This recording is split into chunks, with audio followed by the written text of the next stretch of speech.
Sir, உலகளவில் மிக பிரம்மாண்டமாக நடைபெற்ற அம்பானியினுடைய வீட்டு இல்ல திருமண விழாவை பற்றி உங்களுடைய கருத்து என்ன? இதில் பெரும்பாலும் எல்லாருமே சொல்கிறது, அவருக்கு கோடிக்கணக்கான ரூபாய் சொத்து இருக்குது, அதனால் பல ஆயிரம் கோடி ரூபாய் திருமணத்திற்காக பணத்தை விரயம் செய்திருக்கிறார் அப்படிங்கிற குற்றச்சாட்டு பெரும்பாலும் நிறையா வச்சுருக்காங்க. சிலர் சொன்னாங்க அவர் நியாயமான வழியில் சம்பாதித்தது தானே செலவு செஞ்சுருக்கார் அப்படிங்கிற குற்றச்சாட்டுகளும் இருக்குது. ஸோ இது தொடர்பாக உங்களுடைய கருத்துக்கள் என்ன சார்? அதாவது எனக்கு விவரம் தெரிஞ்சவரை ரொம்ப பிரம்மாண்டமாக கல்யாணம் பண்ணது தமிழ்நாட்டில் முன்னாள் முதலமைச்சர் ஜெயலலிதா அவங்களுடைய வளர்ப்பு மகனுக்கு மேரேஜ் பண்ணார். அந்த அம்மா மாப்பிள்ளை வீட்டம்மா, வளர்ப்பு மகனாக எடுத்தவருக்கு கல்யாணம். பொண்ணு சிவாஜி கணேசனுடைய தேதி. இதுதான் எனக்கு தெரிஞ்சு ரொம்ப பிரம்மாண்டமாக நடந்தது. பட் அப்போ நடந்தபோது சோசியல் மீடியாலாம் அந்தளவுக்கு ரொம்ப டெவலப் ஆகல. சோசியல் மீடியா இந்தளவுக்கு ஒரு பிரபலமாகவும் இல்லை. அதனால் மற்ற அதர் பிரிண்ட் மீடியாஸில் தான் அதை பற்றி நிறைய ப்ளஸ் அண்ட் மைனஸ் நிறைய விஷயங்கள் அலசப்பட்டது. நிறைய பேர் சொன்னாங்க ரொம்ப பிரம்மாண்டமாக பண்ணாங்க, பந்தாவாக பண்ணாங்க அப்படின்ட்டு. தமிழ்நாடு அரசாங்கமே முன்னு நடத்துகிற மாதிரியான ஒரு பிரமை அப்போ ஏற்பட்டது. அதுக்கு பிறகு இப்போ உலக அளவில் சொல்ல போகும்போதும், ஆசிய கண்டத்தினுடைய அளவில் சொல்ல போகும்போதும், அனில் அம்பானியுடைய வீட்டு மேரேஜ், அவருடைய மகனுடைய திருமணம் பெருமான ஒரு விஷயமாக பேசப்படுகிறது. இப்போ சோசியல் மீடியாவில் அதை பற்றி நிறைய கமெண்ட்ஸ் இருக்குது. அவங்க இப்படி பண்ணாங்க, அப்படி பண்ணாங்க, அந்த மாதிரி பண்ணாங்க, இந்த மாதிரி பண்ணாங்க அப்படின்னு. பட் 99% ஆஃப் கமெண்ட்ஸ் என்னென்னா அதை கண்டிக்கிறாங்க. இவர் இப்படி செலவு பண்ணுறாரு, அப்படி செலவு பண்ணுறாரு, ஏழைகளுக்கு பண்ணிக்கலாம், தர்மம் பண்ணிக்கலாம், நிறைய நெகட்டிவான விஷயங்கள். அவங்க தமிழில் லோக்கலில் சொன்னாங்கன்னா கழிவு ஊற்றுறாங்க அப்படின்னு சொல்லுவாங்க பார்த்தீங்களா, லோக்கல் லாங்குவேஜில். அந்த மாதிரி நிறைய பேர் கமெண்ட்ஸ் கொடுத்துருக்காங்க. பாசிட்டிவான கமெண்ட்ஸ் கம்மி, நெகட்டிவான கமெண்ட்ஸ் நிறைய. பட் இதில் நாம் என்ன எடுத்துக்கணும் அப்படின்னு சொன்னால், நம்ம எடுத்துக்க வேண்டிய உலகத்தில் நிறைய விஷயங்கள் இருக்குது. நிறைய பேர் நிறைய விதமாக நடந்துக்கிறார்கள். அதை நாம் எந்த கண் கொண்டு பார்க்க வேண்டும் அப்படின்னு பண்ணால், அவருக்கு அந்த அம்சம் இருக்குது. அவருடைய பணத்தில் அவர் பண்ணுறார். அவர் நேர்மையாக சம்பாதிச்சாரா, நேர்மை இல்லாமல் சம்பாதிச்சாருன்னா அவருடைய கர்மாவை பொறுத்தது. அவருக்கு அந்த குட்கர்மா இருக்கிறதுனால அவர் உலக பணக்காரர் லிஸ்ட்டில் வந்திருக்கார். அவங்க அப்பா சாதாரண பெட்ரோல் பங்கில் வேலை செஞ்சார், தீர்பாய் அம்பானி. இன்னைக்கு அனில் அம்பானி அவருடைய மகன் ஒரு கல்யாணத்துக்கு கோடிக்கணக்கான பணம் செலவு பண்ணி உலகளாவிய அளவில் கொண்டாடுறாரு. அவருடைய பணம், அவருடைய உழைப்பு அவர் சம்பாதிச்சுக்கிறாரு. அது நெகட்டிவாக பாசிட்டிவானது அவருடைய கர்மாவை பொறுத்தது. அவருடைய குட்கர்மா இருக்கிறதுனால அவருக்கு பணம் வருது. நம்ம அதை பார்த்து வயிறறியக்கூடாது, நம்ம அதை பார்த்து பொறாமப்படக்கூடாது. இப்போ இந்த கழிவு ஊற்றுறாங்கன்னு சொல்கிறோம் பார்த்தீங்களா, இந்த நெகட்டிவ் கமெண்ட்ஸ்லாம் எதை காட்டுதுன்னா இவருடைய பொறாமையை காட்டுகிறது. இவருடைய பொறாமை, இவருடைய கோபத்தை, இவருடைய இயலாமையை காட்டுது. ஆனால் நம்ம அந்த வியூவில் பார்க்கக்கூடாது, நம்ம இன்னொரு வியூவில் பார்க்கணும்.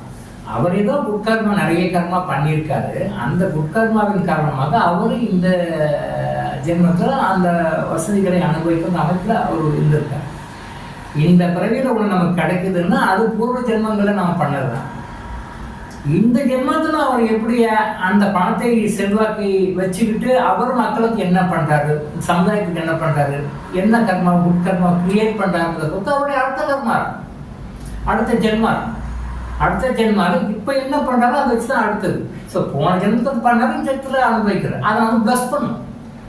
நம்ம மனசார நல்லா இருக்கட்டும், வாழட்டும், நல்லா வாழட்டும். அதே மாதிரி அந்த மணமக்கள் அவங்களும் நல்லா வாழணும், நல்லா இருக்கட்டும், ப்ளஸ் பண்ணணும்.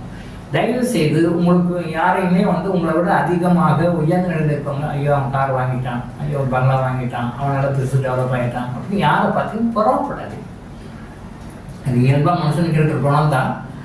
அந்த குணத்தை நம்ம மாற்றிக்கணும். அவன் நல்லா இருக்கட்டும். ஸோ ஒரு ஜனத்தில் குட்கர்மா இருக்குது, அதனால அவங்க வேணான்னா கூட வரும். ஒருத்தர் என்ன பண்ணுறாரு, முயற்சி பண்ணுறாரு, பணம் முயற்சி பண்ணுறாரு, அவர் கிடைக்க மாட்டேங்குது. பிகாஸ் அவர் பாஸ்ட் கர்மா, அவருடைய கர்மாவை பொறுத்து அது கிடைக்கல. இவங்கெல்லாம் முயற்சி பண்ணாமையே வருது. அதுவும் that is also their past life karma. அவங்க கர்மா இருக்குன்னா அவங்களுக்கு கிடைக்குது. அவங்கள ப்ளஸ் பண்ணுங்க, அவங்க நல்லா இருக்கட்டும், அவங்க நல்லா வாழட்டும், நல்லா இருக்கட்டும் அப்படின்னு சொல்லி ப்ளஸ் பண்ணுங்க. நீங்கள் ப்ளஸ் பண்ண அந்த எனர்ஜி அவங்களுக்கு போய் அதை அப்படியே ட்ரான்ஸ்ஃபர் ஆகி உங்களுக்கு பாசிட்டிவ் எனர்ஜி வரும். உங்களுக்கு அந்த தேவைகளெல்லாம் பூர்த்தி ஆகும். ஆனால் அதை விட்டுட்டு நெகட்டிவாக நம்ம கமெண்ட் கொடுத்து நெகட்டிவாக சொல்லுது, அது நம்ம ஆள் மனசில் நம்ம உடம்புல தான் இருக்குது, அந்த எண்ணங்கள் நம்ம ஆளோட தான் இருக்குது. அந்த நெகட்டிவான எண்ணங்கள் நமக்கு நாமளே வச்சுக்கிற ஆப்பாக அமையும். ஆனால் தயவுசெய்து நல்லா வாழட்டும், நல்லா இருக்கட்டும், கஷ்டம். நிறைய பணம் செலவு பண்ணுறாங்க, உலகளாவிய அளவில் இதை கொண்டாடுறாங்க, ரைட், சந்தோஷம், நல்லா இருக்கும். அந்த மனப்பக்குவத்தை கொண்டு வாங்க. அவங்க என்ன மிஸ் பண்ணிட்டாங்க, ஹெல்த் ரீதியாக மிஸ் பண்ணிட்டாங்க. இப்போ மாப்பிள்ளையை பாருங்கள், மாப்பிள்ளையினுடைய வயசுக்கும் அவருடைய தோற்றத்துக்கும் அவருடைய மூமெண்ட்டுக்கும் என்ன வித்தியாசம்? என்னுடைய வியூ அதுதான். ஆரோக்கியத்தின் பார்வையில் பார்க்கும்பொழுது அவங்க பணத்துக்கும் செல்வாக்குக்கும் அந்தஸ்துக்கும் இதுக்காக கான்சன்ட்ரேஷன் பண்ண டைம் வந்து ஹெல்த்துக்கு கொடுக்கலன்றது என்னுடைய கருத்து.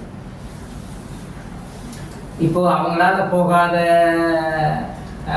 ட்ரீட்மெண்ட்டோ, எடுக்க முடியாத ட்ரீட்மெண்ட்டோ, ஜிம்மோ, மத எக்ஸசைஸோ எதுவும் அவங்களால முடியாது கிடையாது. நினச்சா என்ன வேணாலும் ஸ்டார் ஹாஸ்பிட்டல்ஸ் கட்ட முடியும், ஸ்டார் ஹாஸ்பிட்டல் ட்ரீட்மெண்ட் கொடுக்க முடியும், ஸ்டார் ஜிம்மை வச்சுக்க முடியும், எல்லாம் பண்ண முடியும். இருந்தாலும் மணமகனுடைய உடம்பு பாருங்கள் ஹெல்த்தியாக இல்லை, ஆரோக்கியமாக இல்லை. பணம் இருக்குது, பொண்ணு கொடுக்குறாங்க, கல்யாணம் பண்ணிக்கிறாங்க, எல்லாம் என்ஜாய் பண்ணுறாங்க. பணத்தோட சேரும், பணத்தை ஈர்க்கும், பணத்தை மதிக்கும். அந்த வகையில் எல்லாரும் போகிறாங்க, விஐபிஸ் விஐபிஸ் எல்லாருமே போகிறாங்க, வாழ்த்துறாங்க, ரைட், ஓகே. அந்த அனில் மகனுடைய ஆரோக்கியத்தை பாருங்கள், அவர் எப்படி நடக்கிறார் பாருங்கள், அவரோட உடல் அமைப்பை பாருங்கள், அவருடைய மூமெண்ட்டை பாருங்கள். ஆரோக்கியம் எங்கே இருக்குது, ஆரோக்கியமாக இல்லை என்று மட்டும் தெளிவாக நமக்கு தெரியும், பார்க்கும்போதே தெரியும். ஸோ அப்போ அவங்க ஆரோக்கியத்தையும் நம்ம வளர்த்துறதுக்கு அவங்க முயற்சி பண்ணணும். அவங்க எதுக்கெல்லாம் கான்சென்ட்ரேட் பண்ணணுமோ பண்ணுறாங்க, ரைட், ஓகே. ஆனால் ஆரோக்கியத்துக்காக முக்கியத்துவம் தரவில்லை என்பது என்னுடைய கருத்து. அந்த ஆரோக்கியத்தை சரியாக முழுமையாக அவங்க வந்து கான்சன்ட்ரேட் பண்ணி அதை கொண்டு வரவில்லை. அவங்களால முடியாதுன்னு கிடையாது, அதெல்லாம் பண்ணியிருப்பாங்க. பட் இருந்தால் ஒபிசிட்டியால் ரொம்ப சஃபர் ஆகிட்டு இருக்கா, நீங்கள் பார்த்தாலே தெரியும். ஒபிசிட்டியால் ரொம்ப சஃபர். அந்த ஒபிசிட்டியை அவரால் கண்ட்ரோல் பண்ணவோ க்யூர் பண்ணவோ முடியலன்னு அர்த்தம். ஒரு இன்டர்நேஷ்னல் லெவலில் உலக பணக்கார லிஸ்ட்டில் வர ஒருத்தர் அவர் மகளுக்கு கல்யாணம் பண்ணுறாரு. அந்த அத்தனை கோடிக்கும் வாரிசு அவர் தான். அந்த வாரிசுடைய உடல்நிலை சாதாரண ஒரு ஒபிசிட்டியிலிருந்து நார்மலாக வர முடியல, நார்மலாக இருக்க முடியல. அப்போ என்ன தெரியும், எவ்வளோ பெரிய பணக்காரர்களாக இருந்தாலும், எவ்வளோ பெரிய கோடீஸ்வரர்களாக, எவ்வளோ பெரிய மல்டி மில்லியன்களாக இருந்தாலும் ஆரோக்கியம்னு சொல்லி வரும்போது அங்கே பணம் வேலை செய்யாது. அவங்க எடுத்திருக்காத ட்ரீட்மெண்ட் இருந்திருக்காது, அவங்க அப்ரோச் பண்ணாத மெத்தட் இருந்திருக்காது, எல்லாமே பண்ணியிருப்பாங்க, கண்டிப்பாக பண்ணியிருப்பாங்க. சாதாரண மக்களே ஒரு கல்யாணத்துக்கு முன்னாடி இப்படி இருக்கணும், அப்படி இருக்கணும், அந்த மாதிரி இருக்கணும், அப்படி இருக்கணும் அப்படின்னு சொல்லிட்டு சாதாரண மக்களே இருக்கும்பொழுது அவங்க அந்த மாதிரி பண்ணாமல் இருக்கிறதுக்கு வாய்ப்பு இல்லை.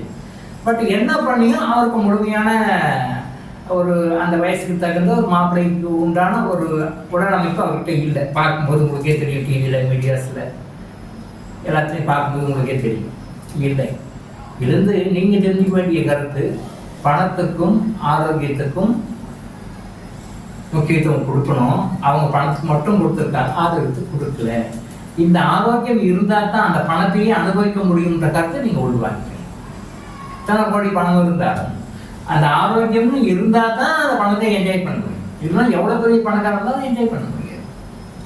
ஸோ அத்தனை கோடி பணத்தையும் வந்து அனுபவிக்கக்கூடிய அந்த ஆரோக்கியம் அவருக்கு இல்லைன்றது தான் என்னுடைய கருத்து. அந்த ஆரோக்கியத்தையே அவர் வந்து முயற்சி பண்ணி வர வச்சு அந்த உடம்பை வந்து சரி பண்ணி, உடம்புல உள்ள நிறைய பிரச்சனைகள் இருக்குது, அது வேறு சமாச்சாரம். பட் வெளிப்புறம் பார்க்கும்போது ஒபிசிட்டி இருக்குது. ஸோ இந்த ஆரோக்கிய பிரச்சனைகள்லாம் சரி பண்ணி முழுமையான ஆரோக்கியத்தை அவர் கொண்டு வர வேண்டும்ன்றது என்னுடைய கருத்து.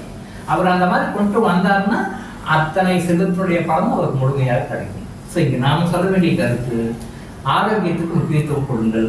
பணத்தை வைத்து ஆரோக்கியத்தை வாங்க முடியாது, பணத்தை வைத்து ஆரோக்கியத்தை வாங்க முடியாது. ஆரோக்கியம் அதற்கான முறைகளில் நம்ம அப்ரோச் பண்ணும்போது தான் ஆரோக்கியம் கிடைக்கும். அந்த ஆரோக்கியம் பணத்தை அனுபவிக்க வேண்டிய தேவைக்கு மிக முக்கியமான ஒன்று. பணத்தை அனுபவிக்கணும்னா ஆரோக்கியம் முக்கியமாக வரும். அந்த ஆரோக்கியத்தை மீட்டெடுக்க அவங்க தவறிட்டாங்கன்னு தான் என்னுடைய கருத்து. நீங்கள் அந்த ஆரோக்கியத்தை மீட்டெடுத்து வச்சுக்கணுன்ற கருத்தை உள்வாங்க. இதுதான் டாக்டர் இளங்கோ ஆயுஷ் ஹாஸ்பிட்டல் வழங்கும் விழிப்புணர்வு. தொடர்ந்து இது மாதிரி பல அவேர்னஸ் வீடியோக்களை பார்க்க நம்ம சேனலை சப்ஸ்கிரைப் பண்ணிட்டு பெல் பட்டனை ப்ரெஸ் பண்ணுங்க.